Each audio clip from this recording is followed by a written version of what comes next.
പരിശുദ്ധ പരമാ ദിവ്യകാരുണ്യത്തിന് എന്നേരവും ആരാധനയും സ്തുതിയും പുകഴ്ചയും ഉണ്ടായിരിക്കട്ടെ. ഇന്നത്തെ ദിവസം ഉണ്ടല്ലോ, കർത്താവിന് ഇഷ്ടപ്പെട്ട കാര്യങ്ങൾ ചെയ്യാനുള്ളൊരു കൃപയ്ക്ക് വേണ്ടി നമുക്കിന്ന് പ്രാർത്ഥിക്കാം കേട്ടോ. കർത്താവിന് ഇഷ്ടപ്പെട്ടത് പറയാൻ, കർത്താവിന് ഇഷ്ടപ്പെട്ടത് ചിന്തിക്കാൻ, കർത്താവിന് ഇഷ്ടപ്പെട്ടതുപോലെ പാദങ്ങളെ ചലിപ്പിക്കാൻ, കർത്താവിന് ഇഷ്ടപ്പെട്ടതുപോലെ മറ്റുള്ളവരോട് ഇടപഴകാനൊക്കെ ഇന്നത്തെ ദിവസം നമുക്ക് ഓരോരുത്തർക്കും സാധിക്കട്ടെ. ഞാനൊരു ദിവസം ഒരു ചേട്ടനോട് ചോദിക്കുമായിരുന്നു, ചേട്ടൻ്റെ ഒരു ബന്ധുവിൻ്റെ വീട്ടിൽ ഒരു ബർത്ത്ഡേ പാർട്ടിക്ക് ക്ഷണിച്ചേക്കുമായിരുന്നു. അപ്പോൾ ഞാൻ ചോദിച്ചു, ബർത്ത്ഡേ പാർട്ടിക്ക് പോകുന്നില്ലേ?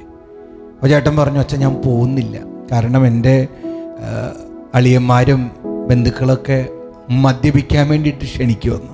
അപ്പം ഞാൻ ബലഹീനനും പാപിയുമാണ്, അവരെ നിർബന്ധിച്ച് ചിലപ്പോൾ ഞാൻ വീണു പോയാലോ, എനിക്ക് മനസ്സിന് അത്ര ഒരു ഉറപ്പില്ല. അപ്പം അതുകൊണ്ട് പാപം ഒഴിവാക്കാൻ വേണ്ടിയിട്ട് ഞാൻ എൻ്റെ ആത്മാവിനെ അശുദ്ധമാക്കാതിരിക്കാൻ വേണ്ടിയിട്ട് ഞാനൊരു ഒരു അവസരം ഒഴിവാക്കിയിരിക്കുകയാണെന്നുള്ളതാണ്. സങ്കീർത്തനം 84:10 പറയുന്നത് എന്താ? ദുഷ്ടതയുടെ കൂടാരങ്ങളിൽ വാഴുന്നതിനേക്കാൾ എൻ്റെ ദൈവത്തിൻ്റെ ആലയത്തിൽ വാതിൽ കാവൽക്കാരനാകാൻ ഞാൻ ആഗ്രഹിക്കുന്നു. ദുഷ്ടതയുടെ കൂട്ടുകെട്ടുകളൊക്കെ നമ്മൾ ഒഴിവാക്കണം. ദുഷ്ടതയുടെ കൂടാരങ്ങളിലേക്കുള്ള യാത്രകളൊക്കെ നമ്മൾ ഒഴിവാക്കണം. കർത്താവ് ആഗ്രഹിക്കുന്നതും ഇഷ്ടപ്പെടുന്നതുമായിട്ടുള്ള കാര്യങ്ങൾ നമ്മൾ ചെയ്യണം. ഈശോയുടെ വഴികളിലൂടെ ചരിക്കുമ്പോൾ ഉണ്ടല്ലോ, നമുക്ക് ഈശോ മാത്രം ഉണ്ടാവുള്ളൂ കൂട്ട്. ഈശോ മാത്രം ആയിരിക്കണം നമുക്ക് കൂട്ട്. മറ്റ് തിന്മയുടെ കൂട്ടുകാരോ, അശുദ്ധി പറയുന്ന കൂട്ടുകാരോ, ഒരു മദ്യോ, ഒരു പുകവലിയോ, ഒരു ജഡികാസക്തിയോ അതൊന്നുമല്ല നമ്മുടെ കൂട്ടുകാരൻ. കൂട്ടുകാരൻ എന്ന് പറയുന്നത് കർത്താവാണ്. കർത്താവിൻ്റെ കൈ പിടിച്ചിട്ടുള്ളൊരു യാത്രയാണ് ആത്മീയത എന്ന് പറയുന്നത്.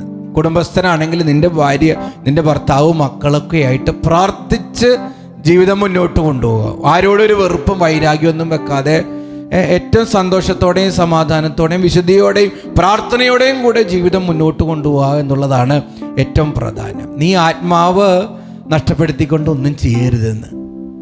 ഒരു മദ്യ കമ്പനികൾക്കോ, ഒരു പരദുഷ്ട കമ്മിറ്റികളിലോ, ഒരു വ്യഭിചാര ദുരാസക്തിയിലോ, ഒരു ജഡിക താല്പര്യങ്ങളിലോ ഒന്നും നീ വീണു പോകരുത് കേട്ടോ.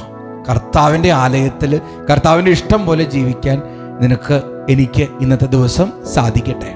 ഇന്ന് മെസ്സേജ് ബോക്സിൽ ടൈപ്പ് ചെയ്യണം, കർത്താവേ അങ്ങയുടെ ഇഷ്ടം പോലെ ജീവിക്കാൻ എനിക്ക് കൃപ നൽകണമേ എന്ന്. ദിവ്യകാരുണ്യനാഥൻ നമ്മെ അനുഗ്രഹിക്കട്ടെ.